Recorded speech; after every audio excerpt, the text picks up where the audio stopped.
Okay, so today we're looking at Allegro by Mauro Giuliani. This is more as a reference point in the Christopher Parkening book, the Christopher Parkening Guitar Method, Volume 1. This is the piece that introduces dynamic markings in our guitar playing. So we start out with piano and an A minor chord, piano being soft, mezzo forte on a D minor chord, and forte on an E major chord.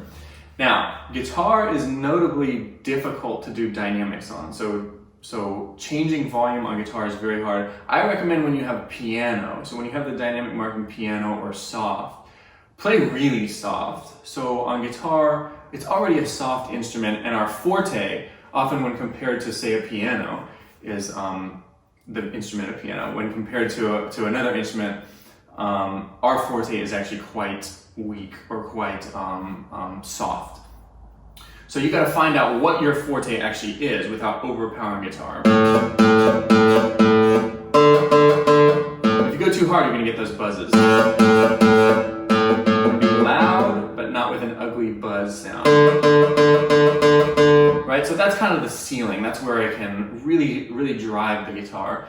So that being the ceiling, if we want to go way away from it, our piano is actually very, very, very light.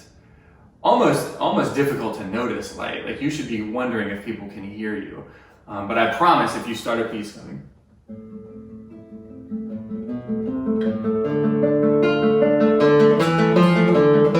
they're listening, so they'll be drawn in. Often when we play piano, people are drawn in to try to hear what you're playing. Very effective technique on guitar, so that's what this is introducing. Another great thing about this piece is instead of the melody being in the high voice, so it's so often in music that the singer is the highest or the melody is the highest voice. And this one, I think that the melody is actually in the bass, and for guitar players, that's your thumb. So I think the melody is A.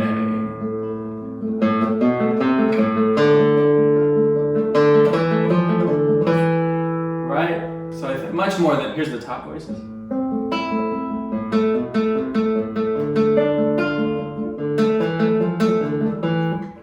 Repetitive, maybe not the most interesting thing to listen to. So I think that Giuliani actually purposefully put the melody in the bass on this piece.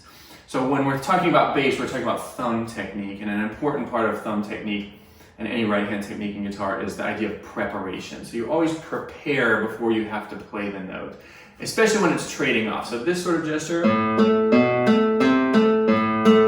literally each finger is prepared the 8th note before it needs to play. I don't know if you can see this, but I'll play A, and now I'm resting here. Now I'm resting on the bass voice. Now I'm resting on melody, bass.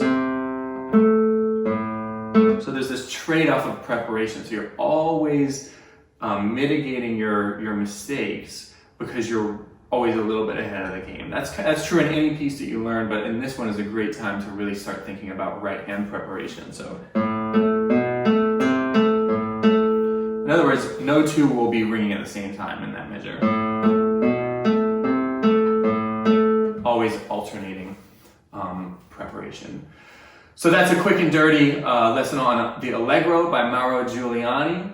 I always recommend that you start, even though it's called Allegro, I recommend that you start slowly with any piece and with a metronome. So it's less important how fast you play in the beginning. Tempo isn't really an issue.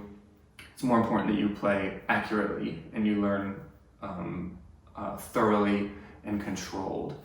I promise you, if you do that as you crank up the metronome little by little, Allegro, so the fast pace will feel very easy. If you listen to a recording and try to play it Allegro or very fast right off the bat, oftentimes it's very frustrating for students. So try to learn it at a controlled speed, say 50 beats per minute on your metronome, and when you have it exactly right, slowly increase the tempo on the metronome. So thank you for listening. Thank you for watching. Enjoy learning Allegro by Mauro Giuliani.